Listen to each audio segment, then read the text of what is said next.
on page 5, there is a direct attack on free speech and the adult entertainment industry. There is a plan within Project 2025. You will see that those who both consume and create adult entertainment, it's a real attack on, a wide berth of our community. But it is a move towards criminalization of people who consume and create adult content.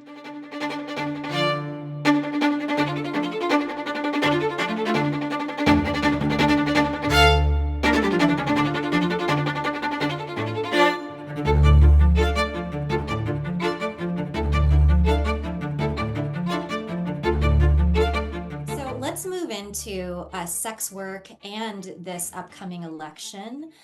What key pieces of legislation are presently affecting the adult industry and or sex workers that we as a community should be paying attention to?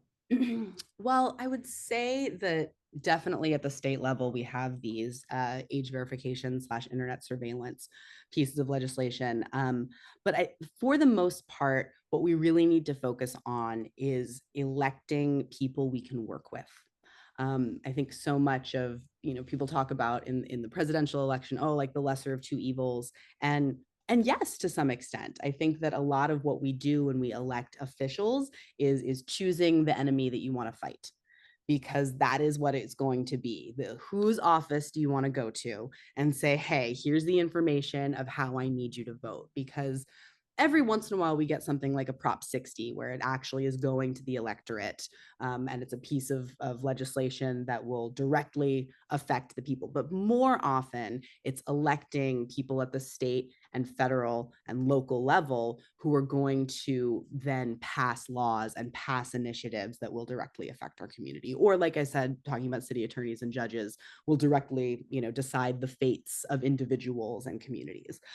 So I think that more than anything is what folks need to focus on this coming election cycle, is figuring out who we can stack in those houses of Congress at the state and federal level, and also our local officials who will work with our community. So you may not be able to tell if someone is like pro or anti-sex work based on Yeah, their all right, but you yeah. can see if they are someone who cares about people or someone who doesn't care about people based on how they have, voted on certain laws that affect marginalized populations like immigrants, like the houseless community, like school children, people who do not have all of the rights and responsibilities, or I should say the access that someone in power may. How do they vote when it comes to people who are marginalized? I think is a really good indication of how they will engage with people and issues that face our community. So do your research on the individuals more Mhm. than pieces of like we don't have, at least in California, like a Prop 60 ballot initiative. But I will say also, in light of the overturn of Roe v. Wade, that has a lot of implications around marriage equality, and things that are very adjacent to bodily autonomy, which is part of the adult industry. So I think paying attention to those issues as well and how people move through, and if there's anything on your particular ballot within your state or your county that is concerned with like bodily autonomy, codifying rights to healthcare and abortion access, marriage equality, things of that nature. We are seeing things like that pop up all over the country this election. And that does affect sex workers, because anytime we're talking about the state having a say in what we do with our bodies, we're Mhm. talking about these issues. So those are context clues of sorts that you can Exactly. look for. Okay, got it. So we would be remiss if we didn't mention Project 2025 as it pertains to the upcoming election. Although it has been a hot topic of discussion among mainstream media during recent months, adult industry leaders, including advocates from the Free Speech Coalition, which is the trade association for the adult entertainment industry, have been sounding off about Project 2025 well before this time. So, for those who do not know what it is, can you tell us what is Project 2025 and what its relevance is to the adult and sex work communities? So Project 2025 is a 900 plus page document that was drafted by the Heritage Foundation. Although we're not talking about candidates, I think it's in full transparency. A lot of the architects of Project 2025 served during the first Trump administration. So they are a conservative think tank. It really is, I've heard Corey Silverstein describe it as like a wish list of policies and procedures that would take effect should a conservative candidate, specifically in the executive branch, but throughout, would make moves on. And of course, on page 5, there is a direct attack on free speech and the adult entertainment industry. There is a plan within Project 2025. Again, on page 5, you can take a look at it.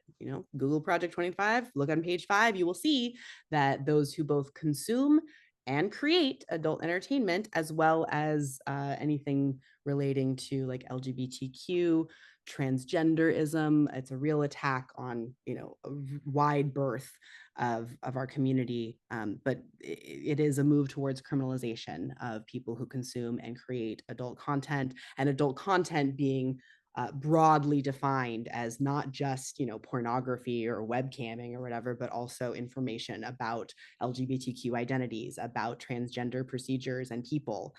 So it's incredibly broad. It really is a that separation of church and state thing is not high on its list of priorities. It's the opposite in many ways. The Heritage Foundation, I believe, is a religious organization, a conservative religious organization. Mhm. So um, candidates have tried to distance themselves from it in many ways, but it's been on the books for a long time, and there's a lot of money and a lot of power behind it.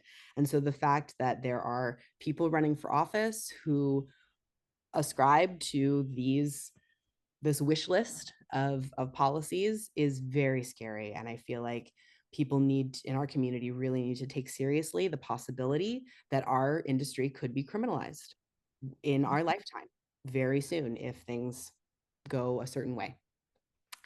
So it's important that we all go in with our eyes open and understand that Project 2025 is not like a fluke. It's not a you know talking point in the news media. It's real, and this is how laws and movements get created.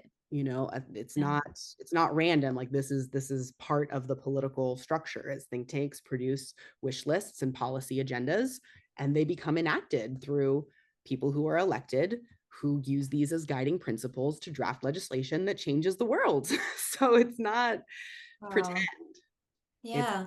sort of like, when you write an essay or something, you go through the brainstorming process first, and then you produce your Yes. draft.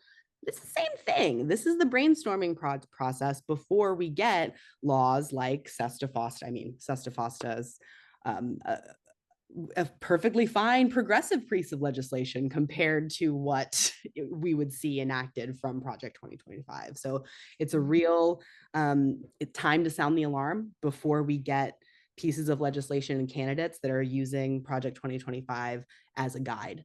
I don't want to see that.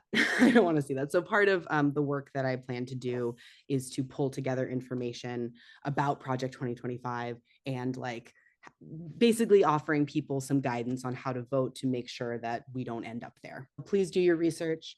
Google Project 2025, and of course, head over to hot2vote.com, enter your info. I'll be sending out a communique once that guide is complete. So even if you don't, like maybe you just do sex work on the side, you just cam every once in a while and you're like, oh, that's not me, yeah, Yeah, it's that's that. you. Because yeah, even if you're like, oh, okay, well, porn can go away. I don't care that much. It's not that much of my income, and I don't watch it. So meh. Even if Yes. that's how you feel, Project 2025 should still scare the living daylights out of you. Like, don't get me started about the immigration policies that are in there, and all of it's every fabric of American life would shift in my opinion. Hot2vote.com to Um, do a little more research and for resources on what this can potentially mean. Um, Any other thoughts, Siouxsie, about this upcoming election or advice for voters that you want to leave people with at this time? I would say that I know that folks can feel overwhelmed or ambivalent about the democratic process, Yeah. but please just vote. Just even as just a personal favor, I'm asking you just to do me a favor and use your right to vote because it's sacred and a lot of people died fighting for this right to vote. And I think we dishonor our ancestors and those who came before if we don't use it.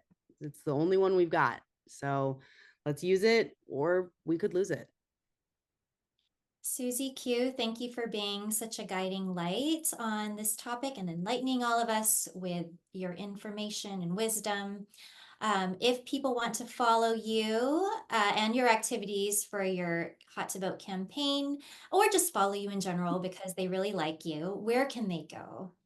You can check out youramericansweetheart.com, and that'll take you to all my social medias, my Medium catalog of writing, and all of those things, as well as a little portal to the spicy stuff if that's where you're interested in going. Amazing. Perfect. Thank you, Siouxsie, so much for speaking to us today. Appreciate you. Appreciate you so much, Vanessa. Thank you so much.